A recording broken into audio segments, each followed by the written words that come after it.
This is Here in My Time, and I am so thankful and excited you've tuned in to this very first season of my brand new podcast. I'm your host, Lauren Hunt, and I am so honored to say that this first season of 16 episodes, hour-long weekly segments is actually sponsored by one of my favorite stores in downtown Huntington, Indiana. Can you tell the excitement in my voice? That's right, you've guessed it, Turn the Page Books and Music Store. Rex is the owner of this fine establishment. This is the place to go if you are looking for your next read or to add to your vinyl collection. It is jam-packed full of used books, everything from fiction to nonfiction, and of course a huge variety of records from rock and roll to Taylor Swift. And let me tell you, Rex is the perfect owner because he is a music library. If you need help picking out your first record or maybe adding to your collection, this is the man for you. Whenever you walk in the door, music is playing constantly. You got perfect lighting, you've got the wooden floors. It's the perfect vibe to enjoy your day in. So make sure you stop in and visit, and also follow him on Facebook and Instagram. Thank you so much, Rex, for your support. It means the world to me. Now, on to the episode. This is Here in My Time, the podcast dedicated to bridging the gap between generations. I'm your host, Lauren Hunt, a local personal journalist, photographer, documentarian, and a lover of people and their stories, located right here in Wabash, Indiana. Today, I have the pleasure of sitting down with Emily Perkins, and I'm so excited because she, if you don't know her, which would be very surprising, because she is a theater extraordinaire, absolutely fabulous actor, absolutely fabulous singer, and quite hilarious. So thank you so much for stopping by. Well, now I'm blushing. Thank you. That's so nice. You're so welcome. I don't know if you remember this or not, but actually, you are the first one to have in my studio when I got my photography. Yes. Oh my goodness. I reached out to Emily after I was like, I'm going to learn how to do studio photography. And I'd saved up all my money. I was like, I'm going to buy this stuff. And I got it. And it came in that day. I don't know if you know this, but it came in that morning. And I was like, oh, I hope I can figure out how this all works. You did by the time, which is really surprisingly. And I vogued some more. It was fabulous. It was so much fun. It was so much fun. I've learned a lot since then, I should say. I've done a lot better. But yeah, I was thinking about that. I was like, I can't believe it actually all worked out because me and my technology skills are not that great. Yeah, I think I remember you saying, because I think we had planned the date. Yes. But it was delayed, and it did arrive that day. You're like, I'm going to see if I can get it set up, and we'll still do it today. And so, oh my gosh. Yeah. That would make sense. Yeah. That would make sense. But I was so excited because she has the best expressions, and she's very comfortable in front of the camera, even though she would not want maybe that kind of display on herself. But it's actually very true, and it's just because you have this very outward appearance of just confidence and fun and just playfulness. I don't know. I appreciate that people think that of me. I mean, it's good. It's good as someone who enjoys being on stage for people to think that of you, whether you believe that of yourself or not. That's kind of, this is what I'm putting out there, so that's good. That's great for me. Oh my goodness. I want to start off because I usually start off with my guests about just talking about their life growing up. And tell me about your life. When were you born? Where were you born? And tell me about your family dynamic. So I am the youngest of 3 children. So I have an older brother and sister. And we grew up in the country, and we did not have tons of money growing up. So my mom was very much she made her own bread, and she would make yogurt, and we would eat cow's tongue and things like that. And so I sort of learned to make do, and also to use my imagination more. And Mom was a big influence on that too, because we would go, we were never bored. We were not allowed to be bored. There were always things for us to do, and we had kind of figured that out. So different things generationally now. I find myself attached to my phone now, and I wish that weren't the case, but that certainly wasn't the case when I was a kid. I remember when I got my first cell phone. So we grew up in the country, and so I think that there's sort of a freedom that comes with that, and sort of just exploring the space around you, and using your imagination, and I grew up in a musical family. So my mom taught all three of us kids to sing. She would have us like stick our fingers in our ears and sing rounds until we figured out how to stay on our parts. So that's how I learned how to sing harmony from a very early age. And we'd just be like singing, "Why doesn't my goose sing as well as thy goose?" Like just round and round around the car. Like my father put up with, I think, a lot of noise over the years. But my mom has a gorgeous voice. And actually, honestly, my whole family can all sing. Some of them have not used it as much as I have. But that doesn't mean that they don't have the ability to do so.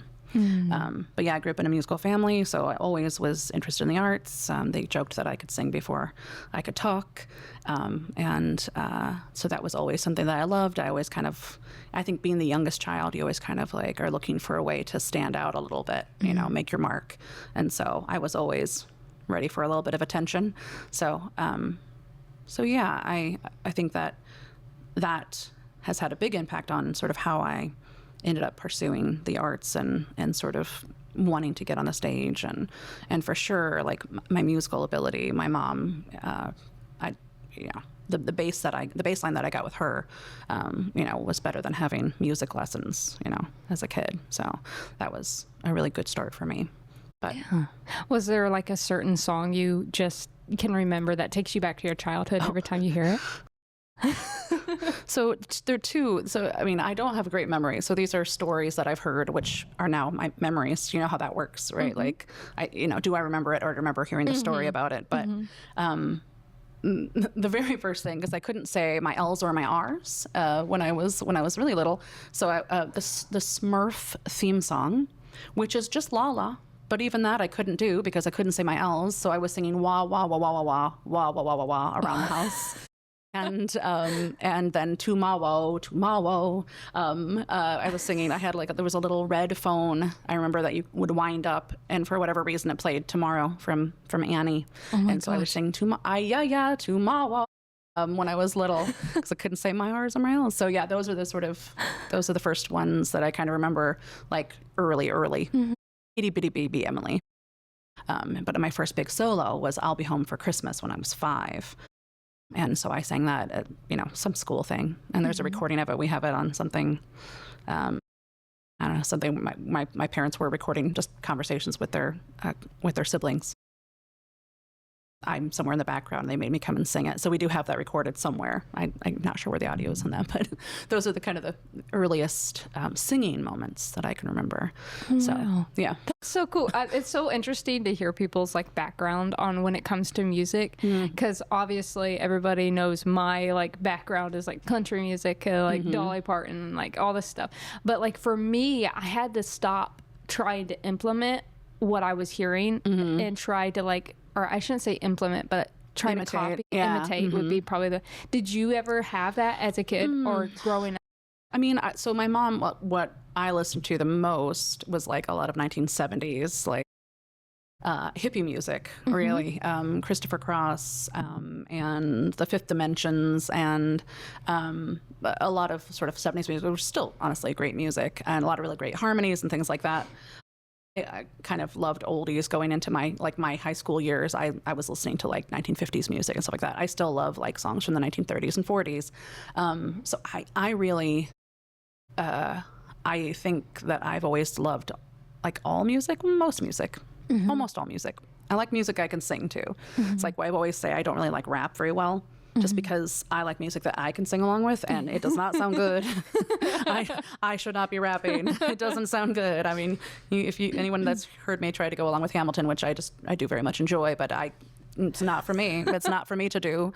But I like most every kind of music. We grew up listening to Oak Ridge Boys and Dolly Parton and Kenny Rogers. So some of the classic country stuff, but then also just a lot of sort of 70s pop stuff that my mom really liked. So I grew up listening to a lot of real singers. I think that and not to diminish anything that anyone currently is doing, but a lot of people that were popular back then couldn't make it now. I mean, they say, "Oh, you have a face for radio," Christopher Cross. I mean, his voice is amazing. You can't really. It's gorgeous. He does not look like a heartthrob. It would, he would have a hard time starting up a career now. You know, it's sort of like you have to have, you know, it's all about the visual and the packaging, and more so now certainly than it used to be. So there, I feel like you really focused on the music more in terms of like the harmonies and the strong vocals, and not like doing 75 takes until you got one that's usable. And so, I mean, again, there are plenty of, I'm not like, oh, music isn't as good as it used to. I mean, there's plenty of really good music out there now, but I feel like it's you know, it has changed, just as everything does and everything should, I guess. That's the way. That's the way time goes. Yeah. It just keeps going in the one direction. You can't dial it back. But I'm also like seeing a lot of the music coming back to more, just like softer and original. I feel like I hear some of that, because sometimes I'll hear what I know is a new artist, and I'm like, well, that sounds vintage. You know, it sounds like they're sort of, you know, calling back to like sort of 1930s feel. So yeah, I think that, like, there's nothing new under the sun, right? Everything kind of gets recycled and rehashed, because, I mean, there's only so many notes in the world, but I think that there's some really interesting things that are being done. So yeah, but I grew up sort of feeling like I was born in the wrong time, you know, like I always kind of wanted to.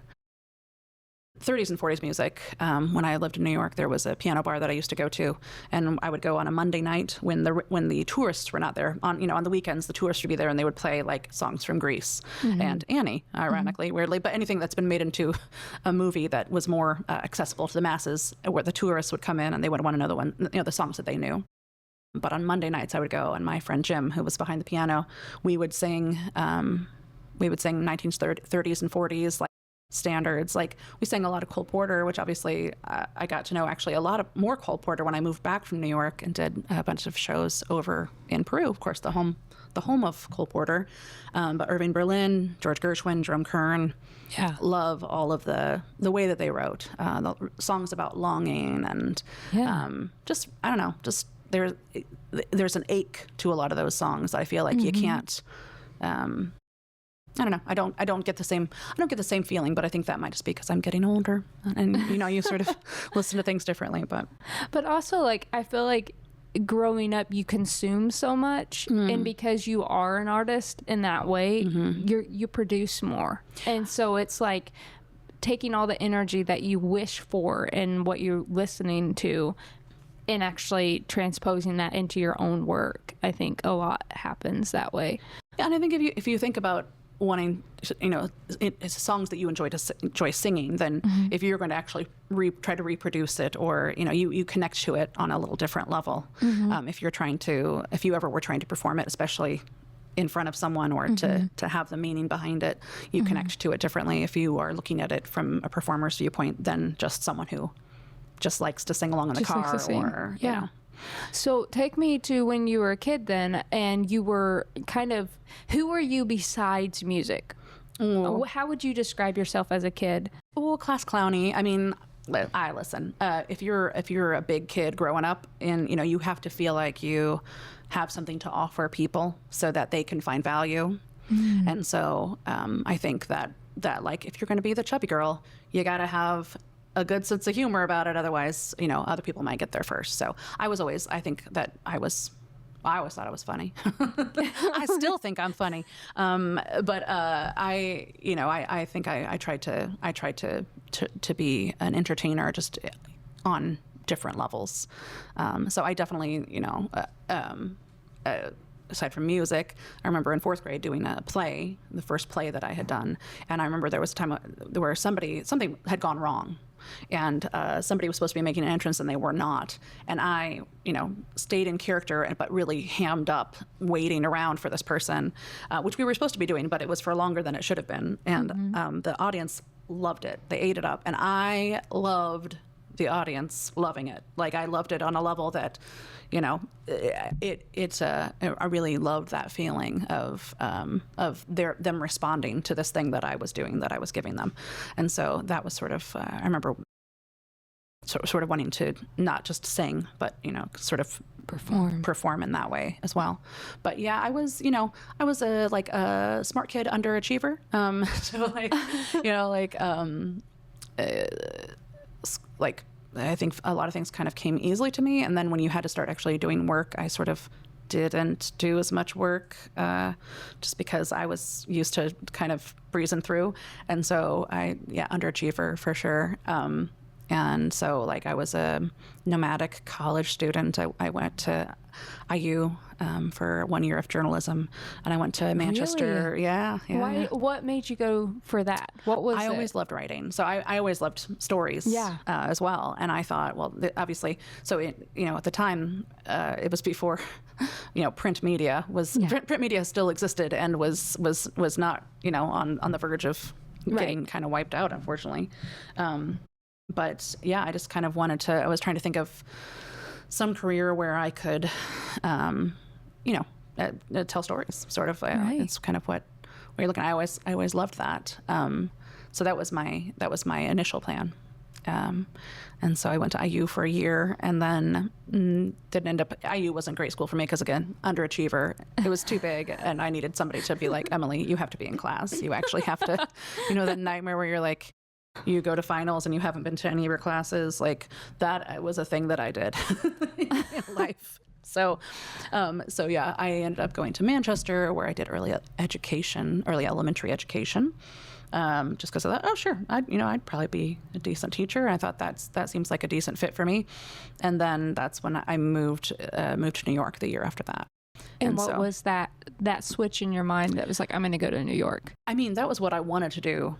From the beginning. But I think, my parents wanted me to do something more, safe, marketable, and something that's going to guarantee me a job. And like, I get it. Like, I get it certainly more now than I did at the time. But it was one of those things that, like, if I never tried, I felt like I had to, there would always be regrets there. Mm-hmm. So I ended up going to performing arts school in New York, and the American Musical and Dramatic Academy on the Upper West Side of Manhattan. And I loved it. I mean, it was really amazing to be surrounded by people who shared the things that I loved. Like, every single person at school was a musical theater nerd. And that was insane for me to just be like surrounded by people who loved the things that I loved. And that made such a difference. That was so amazing. And many of those people, and this is now 20 years ago, I still I will still connect with, and I have some of them I haven't seen for 20 years, but like this last year I got to see 3 of my old classmates after not seeing them for years and years and years. And but because we had that shared connection, and we were all pursuing our passion, and we were young, and we were excited, and we were full of energy, and tackling New York City, together. So we have that, I think, that bond. So even, years from now, I think that's still going to be one of those things where we'll sort of care about each other's lives and, want to check in, even if we don't see each other regularly. But that was, I'm so glad I did it. I wouldn't trade those years for anything. But it also told me that I didn't want to have to be chasing this, like if you get, I should have just ended up on Broadway week 1, right? And then I have a steady stream of job offers that just, people come to me, but I was not prepared for the grind that it really is to be a working actor. Kudos to the people that are out there and still putting the work in, because it is, you're having to sell yourself. You are the product, and you're having to make sure that you have, you have jobs for 3 months at a time, and then you have the next 3 months lined up, and then you have the next 3 months, and sort of having to keep yourself supported and keep yourself sustained as you get rejections and as you get offers that are, dragging you in different directions, and you can't establish yourself anywhere. So, I didn't have that, in me, as much as I love the theater. I think that for me, if I could have found instant success, I mean, that's true of anything. Of course, I would still be doing it. Right. But I don't think I had it in me to. I like having knowing I have a job Monday through Friday. I mean, I like just knowing that I have that. I don't have to worry or wonder, or I have a 401k. It's all very adult and grown up and all that stuff. I like not having to worry about that. And I like getting to do theater for fun. Mm-hmm. Well, let's talk a little bit. I'm going to kind of, I guess, unpack a little of what you've talked about, because there's so much in there that we could talk about, these micro subjects about also just just people growing up and settling. One of the things that you were talking about is that decision to go to New York. And in that moment, you knew like, okay, I will regret this. Yeah, if I don't do it. But what were the things that you found yourself happening to be bold in your decision? Because I moved to New York having never visited. So really? Packed up all of my stuff, and my parents rode out with me. We drove out, and the first time I saw New York City was the day that I was moving my stuff into a frankly sketchy apartment on the Upper West Side of Manhattan that I had some interesting neighbors that we shared that space with.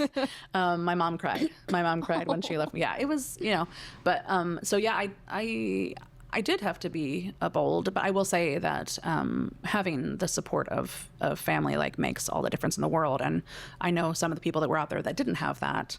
In fact, that's sadly very common for performing people. I remember my classmates being shocked that I had parents that had been married for, at that point, 20 some years or 30 some years at that point. And so that was uncommon in the performing world. And I think that's why some of the people that are the best at it are able to sort of disconnect themselves, because if you've never really had strong roots, you don't feel tied down anywhere. And so if you don't know what that feels like, you don't have a longing for it. You wouldn't miss it. So what did you learn about yourself out there? I mean, I know rejection and all that stuff, but obviously you knew, okay, this wasn't for me. But in that process, what were you learning about yourself during that time? I will say I had like the people that I had there helped me love myself a lot better than I did when I first moved out there. Like I have a bravado and a confidence that I can put on. I mean, I think that you have to if you're going to be a showman of some sort.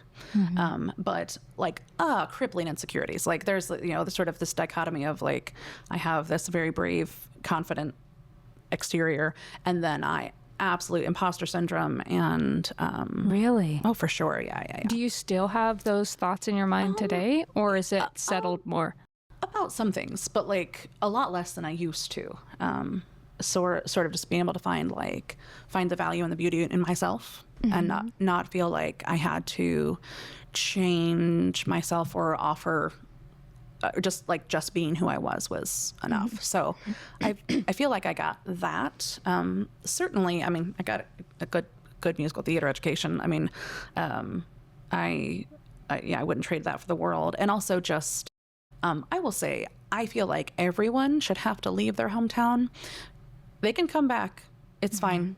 They're absolutely welcome to come back. But I think everybody should have to go and live somewhere where they don't know anyone, where they are exposed to all different types of people who started out in very different ways than you did and have different backgrounds. Because when you start, like, everyone seems a lot more the same, when you are forced to live side by side with them, and instead of just hearing about them or seeing news stories about them, or reading about them or seeing them, depicted stereotypically on television shows. So I think just in general, just sort of acknowledging that people are people and they all have the same sort of basic wants for their life: to be happy, to spend time with people that make them happy, and to feel like they are contributing something to the good of the world. I mean, I think that's true for most people in this world. So I think getting into the city and kind of getting exposure to all of that, it just gives you a different outlook. You realize that the world does not revolve around your little hometown and the people in it, and that. So I think that was a gift that I didn't know I was getting until I came home. So when you decided, okay, this isn't something, I don't think I like this, as far as this isn't exactly the way I want to go about this. I enjoy the performing part, but this is not the career path that I kind of want to take, because of how stressful it is and because of all the rejections.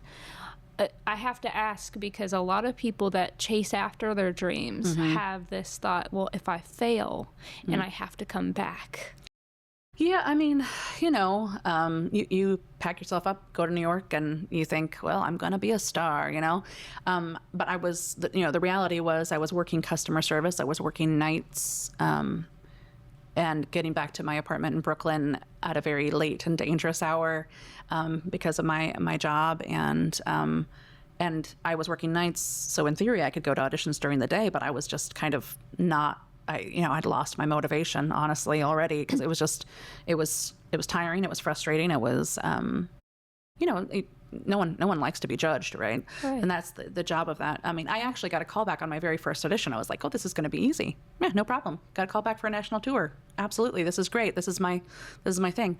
And I still think about this actually because I know I kind of squandered that call back. It was for a touring production of Greece. It was for the national tour of Greece. And I was, 23, and I got called back for the principal, not like the lead, but as in like Principal McGee or whatever her name is, like, the old lady. Yeah. And I was 23. And I was so, I was like, there was another girl I had gotten called back for that as well. And we spent the whole time like where we could have been prepping our lines and like preparing to make ourselves the most memorable Principal McGee or whatever his name is. I can't remember. It's something like that. But like I could have been putting the work in and been like, okay, this is how I get my foot in the door, right? But instead we were like, oh, it's crazy. I didn't think we'd get called back for this. I was like dressed like, my approximation of a pink lady. I was thinking probably Jan, but I wasn't, thinking I was going to get Sandy or Rizzo, but I was not prepared for Principal McGee anyway. So I still think about how I sort of squandered my one and only callback, but it was my very first audition. I was like, well, this is easy. Everybody said this is hard. This is no problem. I got my callback. And I was like, I think I was the only person of my group of girls, like we all went and auditioned together. And I think I was the only one that got the call back. And I was like, yeah, I've got this in the bag. And then that was it. And the rest of them were rejections after that. But no, I got to a place where, I'm working customer service. And I'm like, I can work customer service at home and not live in a closet. Right. So I wasn't, at that point when I decided to move home, I wasn't even actively pursuing it anymore. I was just working customer service nights and then sleeping during the day and not getting to really experience the city either. And my dad actually had a health scare. It was fine. It wasn't a big thing, but it felt like a big thing. And I decided I, who had never thought I'd be homesick in my life, was like, ooh, I don't love being a flight away from home with that going down. So that was also sort of a contributing factor, combined with the fact that I was like, realistically, I can't see myself getting more motivated. Like, the longer I'm here, I can't see myself getting more motivated. If anything, it's tapering off. So, but, yeah, there is a certain sense of like, tucking your tail and heading home and not having achieved what you went to achieve. But, it was school. It was a good education. It was a good foundation for a lot of things. And again, I wouldn't trade my time for anything. I mean, maybe the money that I spent on it, but I wouldn't trade my time for anything. I think it definitely did shape, who I am, not just in terms of as a performer, but as a person. As a person, so, too. Yeah. Well, and like, I shouldn't say like failure is a horrible thing. No. And I didn't feel like you were calling me a failure, but there is this feeling of, this is what I've come here to do, and I'm saying I'm not going to do that. I'm giving up on. I mean, right.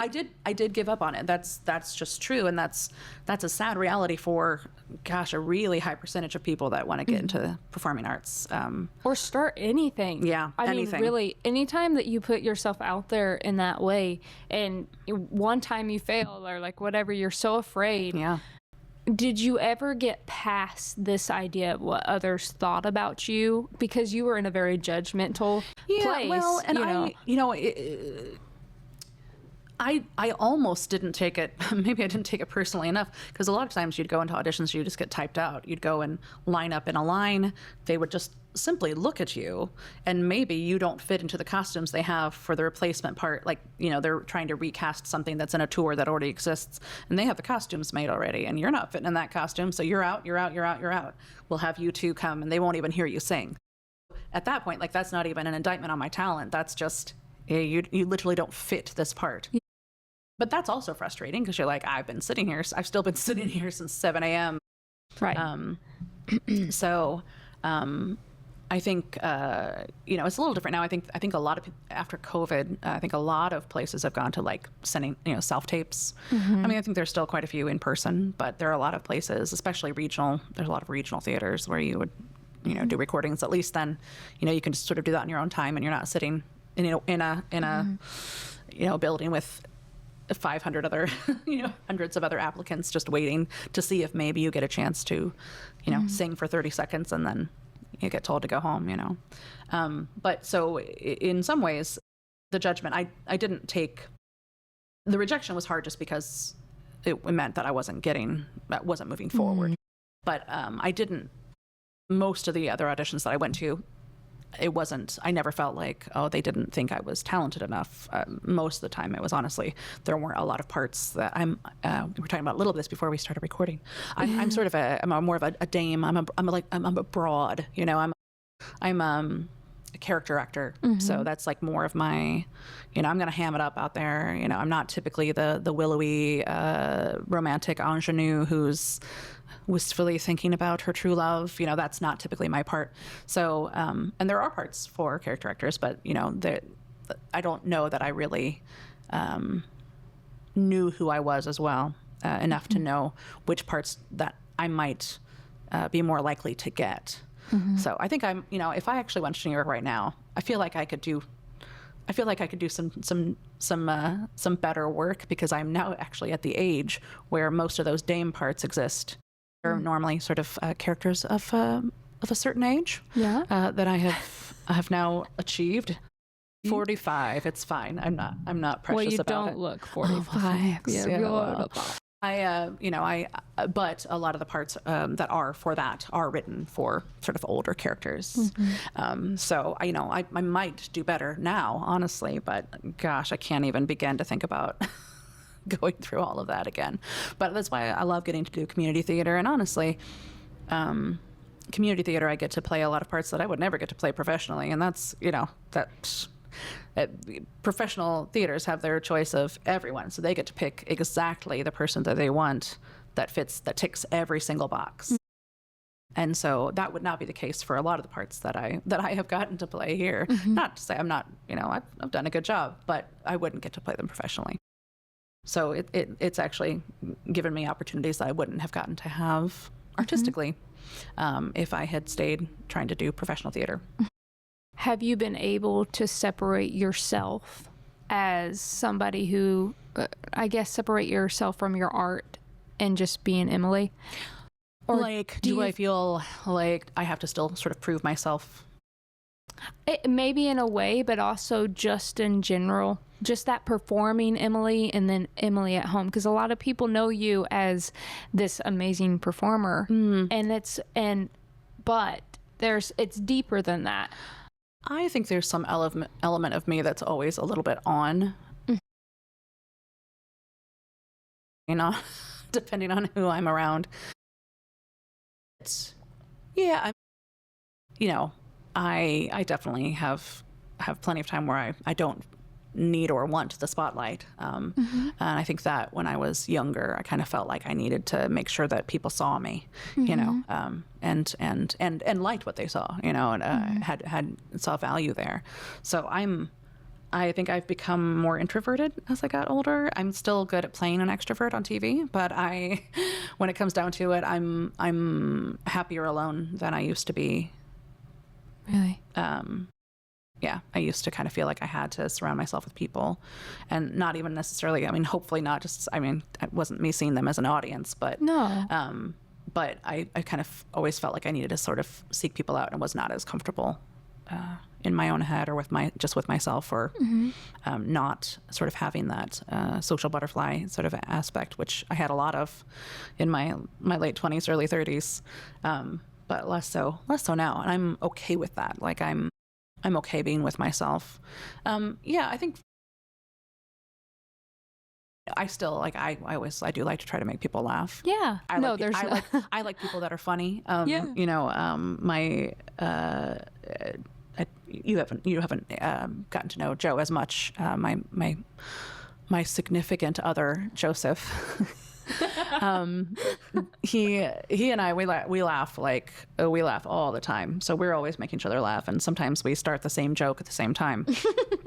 And so yeah, I mean, I still enjoy that. Like I'll enjoy, but yeah, I like it when I can make people laugh, but I don't feel like I have to do that in order to, sometimes I still feel a little bit that way if I'm in a new situation with people that I don't know as well. Like, look at me, look at me, and I'm the funny one. I'll just do a little soft shoe over here and show you what I can do. But sometimes I'm a little bit that way with new people. That's just nervousness. I think that's that's a lot of people. Well, and the reason why I ask is like when you get to know you, even we've done a few shows. We met through theater, and well, I shouldn't say a few shows. We've really only just performed one. But we were in variety show together. Yes. But two different acts there. Yeah.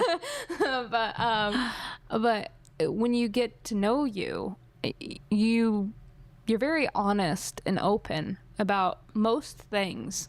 Yeah. I mean, everybody has a certain wall they hit where they're like, okay, no further, or just because they're not ready to speak about things like that. But you're very open. And one thing that you recently posted or I've read is talking about mental health. Yeah. I think that just our current, I think the world is sort of a scary, ugly place.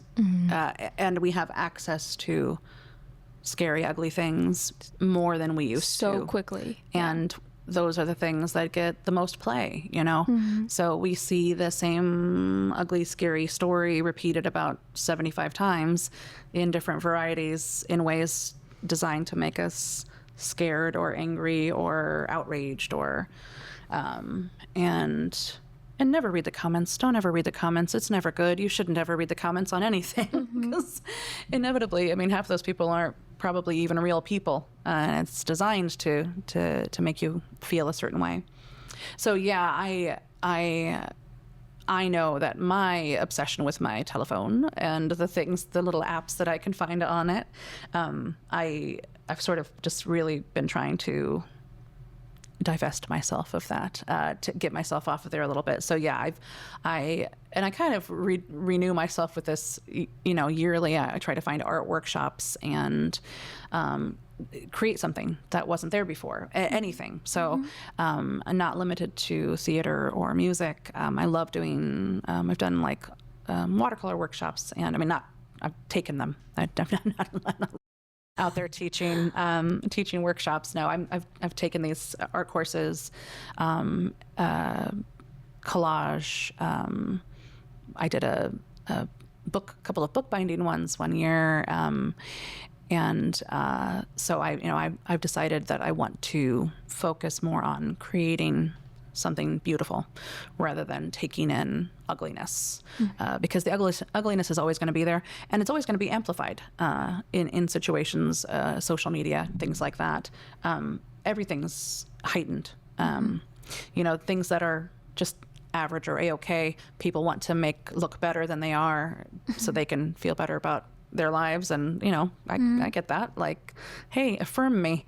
But then also the negative stuff is always going to be amplified as well. And so trying to find that balance of like, I want to kind of know what's going on, but then sometimes I'm like, maybe I don't want to know what's going on. Maybe I would just like to do a watercolor painting instead. So yeah, trying to disconnect from that. It's hard. It's really hard.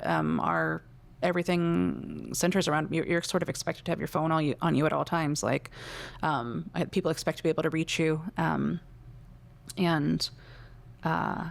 And it's truly an addiction. Our shortened attention spans, and I feel better about it probably if I call it an addiction. That it's not just me being like not having discipline, but it's true. For sure, yeah, for sure. So I've been trying to read more. And what do you like to read? Oh, I'm a fantasy girl for sure. Like I love fantasy books, sci-fi as well. Sometimes, like, I'm not a big romance person. If it's romance that also involves fantasy, then then that's good. I actually really love children's literature. I'm not gonna lie. I was gonna say I love. But you're very whimsical. I'm a whimsical girl. But I also like I like the kids' stories. You know, I'm not like reading The Very Hungry Caterpillar. Yeah. I'm like, but you know, they're not. There's no like. It's just meant to entertain, and you know, the ones that are written for smart kids, you know, the ones that are a little bit challenging. But you know, so if I am reading, or honestly, if I'm watching a movie, anything like that, at this point, like it's been years now. I don't want to watch a show that is depressing. Like I don't want to get invested in a series that makes me cry. Like there's already enough sad in the world. I want to be entertained, and I want to be brought out of the misery, and I want to, you know, feel better than I did when I started it. So I'm all for the light and fluffy. I don't need it to be. I don't need to read War and Peace at this point. I'm fine with. I'm fine with a little bit of fluff that takes me out of the scrambled brain that I have, and it just helps me sort of center down and calm down and just be whimsical. I'm all about adding whimsy into my life in every way possible. Which a lot of people would look at stuff like creating constantly or just for fun, or not to get likes on social media, or not to just not for something beyond just their home, as something that's frivolous or that shouldn't take their time. And I don't think that's true. I think creating is really important. Not only we've talked about a lot about just finding out about ourselves more, and that idea of knowing that we have so many marbles throughout the day to give out to our emotions, and there's so much in every single day that deserves our attention, like our family and our friends and the people that we care about. And not that some of these things that are going on we shouldn't be aware of, or certain things, but like the balance between sticking your head in the sand and sticking your head into the hurricane that's happening, you know? Yeah, but it's a lot of the stuff is like, what can I do here at my home to make this environment safe and this environment, you know, beautiful and worth living with, and you know, and that's what I love about creating. There's stuff that I do that I don't want anybody to see, because it's just me trying to figure out what I love and what I like to do. I recently took up like just sitting down and writing a lot more, and just like journaling. And I don't know if that's something that you do. I think I saw you had gotten a journal at one point in time. Listen, me and journals, we have a. I think I always wrote as if it was going to be for posterity, like at some point down the road. Somebody was going to read it. For sure, somebody's going to read it. I was writing for an audience, for sure, and which meant that I would go back and look at stuff that I wrote when I was younger.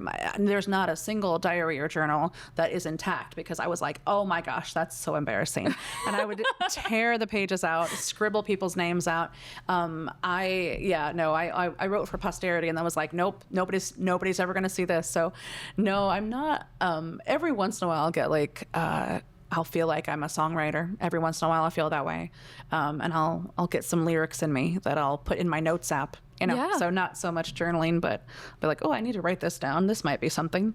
And then it just lives in my notes app for a while, and I typically don't do anything with it. But it was something. It was something. Yeah. I wrote my little song for Joe the one time, and it was honestly pretty catchy. And I'm like, I should do more of this. And then I didn't do any more of that, because I'm a serial crafter, and I think that includes the other things too, because like I'll do a little bit of needle felting, and then I'll do a little bit of jewelry making, and then I'll do a little bit of watercolor, and I'll just kind of get on these little I do this little tears. But I think, you know, I think that play is something that adults need to do more of, and that's something that's considered only like it's a childish thing to play. And I think that the world would be a much better place if more adults still like found joy in the things that they used to allow themselves to find joy in. Like if you feel like you have to grow up and outgrow certain things that brought you huge amounts of joy, like that doesn't seem like that doesn't seem worth it to me, like to be considered mature or to be a grown up. So in terms of like me trying to find whimsy, or like I'm definitely like, I like to play games. I like to, I think that we should get to play. I think that we should still get to like the things that we liked when we were young, and I don't think everything has to be so delineated between childhood and adulthood in terms of, I mean, obviously, you know, take care of your business, but like, but you know, like the things that you like, give yourself permission to find joy in things that feel frivolous, because frivolous according to whom? You know, if it brings you joy, how is that frivolous? You know, we have to find every little scrap of joy that we can, I think, in this life. So if it brings you joy, then it's not frivolous. It's incredibly worthwhile. So I'm a big proponent of finding joy where you can. I love that because I feel like there's so much pressure. Not only it's nice to hear that somebody that's not my age can still have the thoughts of trying to still connect with who they are and still trying to get through every single day. And like, I have found myself becoming more settled within who I am. I am not fully settled, but I'm settling. I don't think you ever should be. I feel like you just like, if we're not always growing a little bit, you know, we should always be growing a little bit. But like getting more comfortable with who I am, and like just becoming, just kind of, I guess the better word is settling, because it's a constant comfort that you just start to get a little bit more and a little bit more, because I used to do so much of imitating others that I saw, and not just music, but I just mean in life. I was trying to live their life, and that's not my life. And how can I ever pursue or do my purpose in life if I'm constantly trying to do somebody else's life? And that's not great. It's not good to be scrolling through somebody else's life all the time. Not that they can't be. I guess there's a line between being influenced and also being inspired, right? You know, but well, I'm firmly of the mind everybody's weird. Every single person on this planet is a weirdo, and we fight so hard to make sure that nobody finds out the weird things about us. And why? And if everyone, everyone is weird to the point that no one is weird. I mean, no one is weird. Like, people are unique. That's the way it should be. We should like the things that we like, and if you don't like the things that I like, that's okay. You should embrace that. You should go into that. You shouldn't be worried if somebody's going to think that that's weird, lack of a better word, weird. I mean, I think that if everyone just sort of embraced the thing that they think makes them weird, they would realize, oh, I guess everybody's weird. So I'm just allowed to be who I am without any fear of judgment, because everybody has something that they have sort of tamped down within themselves, because they have felt like they needed to conform to the idea of like what normal adults do, or normal girls do, or normal boys do. Just because you're allowed to do these things, you're allowed to like these things according to whatever society that you live in. And there are a lot of things that, like, if you like share them with somebody, you're like, they're like secretly like, oh, that's a guilty pleasure of mine too. Like, why is it that way? Why is it that way? You know, so because I think that everyone has that, but we've just been told, like, you don't want to show people that vulnerable side of yourself, because society's told us that here are the things that normal people do, and there's no such thing as normal. Man, I wish that we keep using, like, I always use society says this, and society. I'm like, who the heck is society? Who's they? Who are they? There's an old Far Side. There was an old comic strip, which you probably, I mean, it would be before your time, but there was a comic strip called The Far Side by Carrie Larson. And there's a person that comes into this room full of telephones, and they're all labeled they. And it says, you, let's see, what's his actual name? I've been calling him Earl Finkelstein when I've been telling this story. I've called him Earl Finkelstein for so long that I can't remember what he actually called him. But the gist of it is, you, Earl Finkelstein, you're they, like, you know, like they say, you know what I mean? So like the fact that, oh, they say this, they say that, you know, you never know where that, you know, where they originated, you know? It could be Earl Finkelstein in his closet with all of the phones, but why do we have to care? I mean, obviously, like, there are certain norms in society that we should you know, I wear pants every day, regardless of the fact that I don't love them. But there are certain things that we have to do, you know, to exist in society Right. comfortably with other people. Right. But then there are other things that are like, why would you keep that part of yourself hidden? I keep my lower half hidden, and that's. But like, there are other things I'm just like, why would I not embrace that part of me that makes me unique or special? Why do I want to find myself fitting in with where's the joy in that? Like just being like everyone else. So Right. but it's hard to not want to do that when you, especially growing up, and you know, no one wants to feel different. Right. Yeah, because that's coded as bad. Well, how have you developed yourself into settling more and more within yourself? If somebody is listening right now who is like, I'm really struggling because I do care what people think. And there are people that I care, that I should care what they think because I love them and they love me. And like, but how do you truly settle within yourself? What have you learned in life so far? I mean, it is hard because obviously we don't live in a vacuum, and we do have to live where we are with the people that we find ourselves surrounded with. But you know, when I was in New York and I had all these people that were around me that loved the things I loved, and I felt more free to show who I was really to them because I already felt like I was in a safer place with them. Obviously that was a boost for me. Like that was a lot easier for me having that. But I would just say that even if you haven't found them all yet, there are going to be people that love those things about yourself that you keep hidden, that will think that that's the most awesome thing about you, and that will want more of that part of you, even if you haven't met them yet. And hopefully you can. And I think, you know, if it is say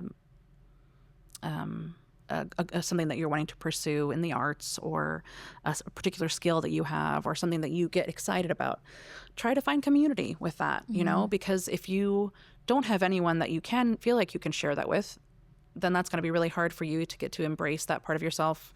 And I mean, in that way, the online world does it makes the world a little bit smaller.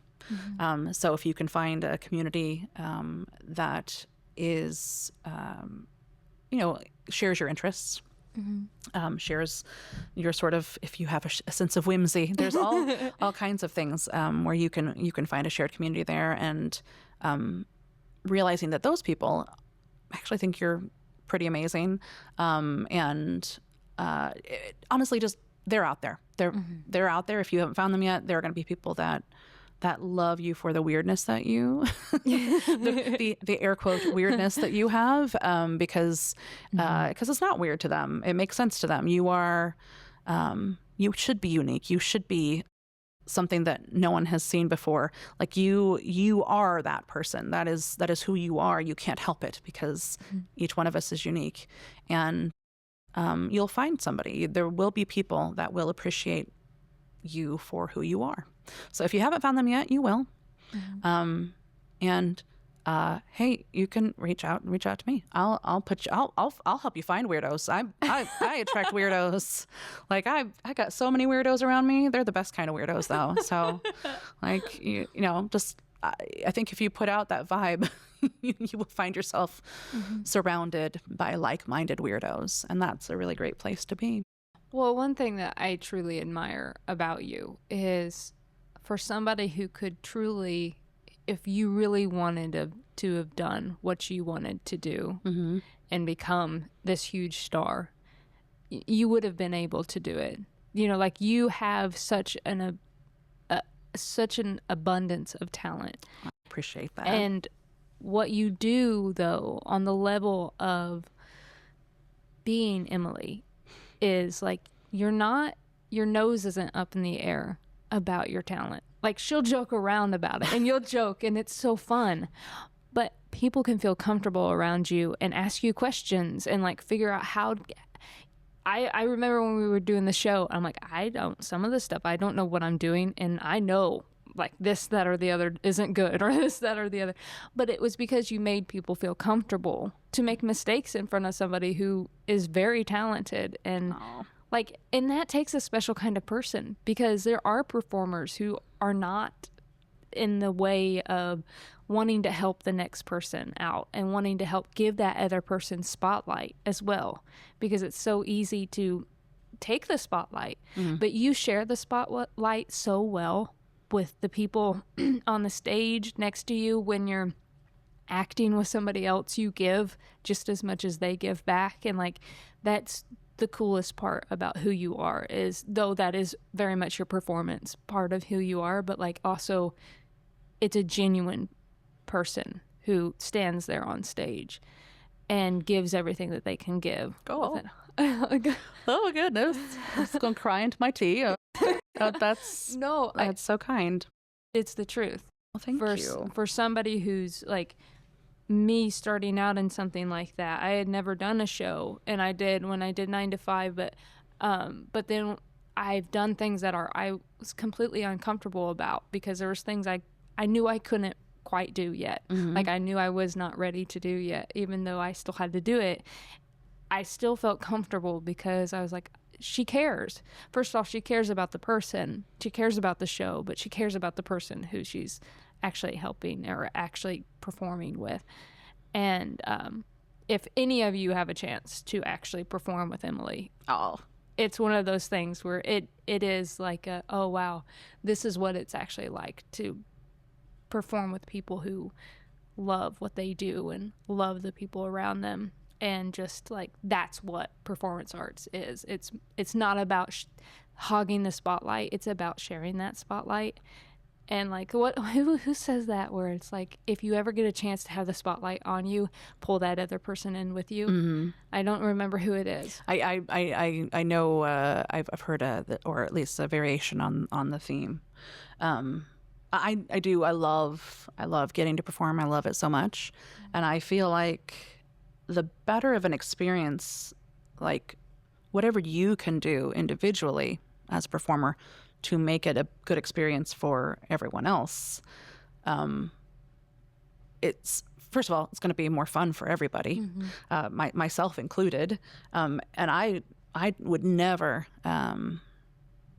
want anyone to not love getting to be in a show because they felt if they felt excluded, or if they felt put down, or like they didn't belong in some way. So I'm happy that I'm happy that I always want. I mean, I love performing so much, and inevitably I love the people I get to perform with, and that's kind of true every show I've ever done. There's never been a show where I'm like, oh. These, because again, I'm getting to share this unique opportunity with people that love the things that I love. We're getting to tell the story together, and we're getting to show some people this is the only time they'll ever see this story presented, right? This is the only time, and it's live theater, so it's just, this is it, like, it's here and it's gone. And so getting to do that, like, I think that if you don't love it enough to want other people to love it with you, well, that just sucks the fun right out of it. Right. So, and I have a lot of fun. I have a lot of fun. Yeah, I really love it. So. Well, I always end with one question to help the next generation, okay? Oh, dear. It's all about bridging the gap between generations. But I think just our conversation, though it's been everywhere, because that's just we covered some stuff. It's been so good, and it's been so fun. But I want to say, because very much performing arts, so it's very much up your alley, behind the stage at a show, okay? Maybe there's somebody who is in the audience who's watching this show. Maybe they've seen you perform. Maybe they're watching somebody else they perform that they admire, and they're sitting there and they're like, I want to do this one day. Like, there's something about it. We all get that chill. Like, there's just this weird, like, oh, I just want that so bad. I want to be able to do that. Maybe that little girl or little boy is sitting out in the audience, or maybe it's a grown-up who's like, I've never been on a stage before in my entire life, but I want to try it. Behind the stage, behind the scenes, what would you tell them? What kind of advice would you give them to actually start maybe trying out for the local theater group or whatever? What would you say to them? Ooh, dip your toe in the water. Come on in. Water is fine. It is good stuff. And around here in Wabash County and the surrounding areas, we have lots of opportunities for young people, and quite a decent amount of opportunities for theater for older people, for people that are past school age as well. That's what community theater is for, you know. And if that is too much, start with karaoke. No. Find a place to put yourself out there in front of an audience. It doesn't have to be a huge audience, but if that's something that you think, or if you want to be part of the magic making, I mean, God knows, gosh, we always need backstage people too. Like if they want to be part of telling the story, but you don't feel like that's your strong suit, trust me, there's always backstage stuff that we always need help with. But find a place where you feel comfortable. And actually, no, I take it back. Find a place where you feel a little bit uncomfortable, but just a little bit. You gotta stretch yourself a little bit. If you're gonna go from not doing anything performance-wise and then suddenly being on front of a stage, depending on where you're performing, of thousands, that's a big leap to jump up to it. So you're going to probably be a little bit uncomfortable as you're going in, and that's okay. Like discomfort is part of growth, and discomfort is part of, honestly, anything that you ever achieve that you feel good about, there probably was going to be some level of discomfort. So just kind of embrace that, lean into it, know that everyone else felt that way when they did it the first time too. Find yourself a way to get yourself in front of an audience if you don't feel like you're there yet. Find a video on YouTube that teaches you how to have confidence in your singing voice. Find a video on YouTube that tells you how to, project. There's so many resources, free resources even, now that you can access just to kind of give yourself a little bit of a confidence boost and feel like you've learned a little something that you can maybe apply. But like, find something that makes you a little bit uncomfortable, do it anyway, and then work your way up from there. But there's lots of opportunities. There's so many opportunities. And if you love it, you'll want to do a little bit more of it and a little bit more. And know that there's somebody that's going to appreciate the art that you're putting into the world. So, well, I wish that I always think of 1,000 more questions as you start talking. So I'm going to cut it off because I know thyself. So I know how I am. But maybe one day we can have you back on. I just really appreciate you coming and talking about your life and talking about performing and talking about mental health and just being you. It's been fabulous. This is such an excuse for me to talk to people I admire, and I get to like say all the things I would love to say to them. But no, I would love to have you on again one day, and maybe part deux about just like anything at this point. But no, thank you so much. You're an amazing person inside and out, and I'm just very lucky to have met you and have you in my life. Oh, Lauren, thank you. Thank you so much for having me. I love what you're doing. Oh, I think it's great. Tell more stories. Bring more art into the world. I do my best. I hope you guys enjoyed today's episode because I sincerely did. I am incredibly inspired every single time someone walks into my studio and sits down.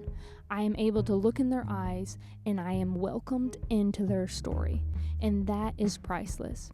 It is a great honor and also a great responsibility to think that when they said yes to come onto my podcast, that meant that they trusted me. They trusted me enough to allow me to help tell their story, and to me, that means the world. So thank you to my guest. If you'd like to connect with my guest, if they left any or mentioned any of social media or websites, it will be in the description box below, as well as on my Facebook and Instagram if you want to see what they look like. I have a portrait and a small little write-up along with anything they mentioned within this podcast. So I hope today that you have been inspired to look at your own life and to see that just living your life is important. But I want to inspire you as well to actually document your life. You have an importance in this world, and I want you to use your voice. So it doesn't have to look like 6 pages in a journal or being on a podcast. It can look like a line a day.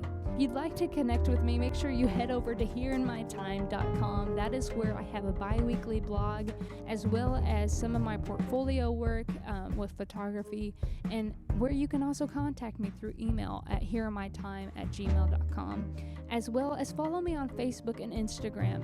This is at Here in My Time as well, here.inmytime for Instagram, and I have weekly content. Thank you so much for your support. It means the world.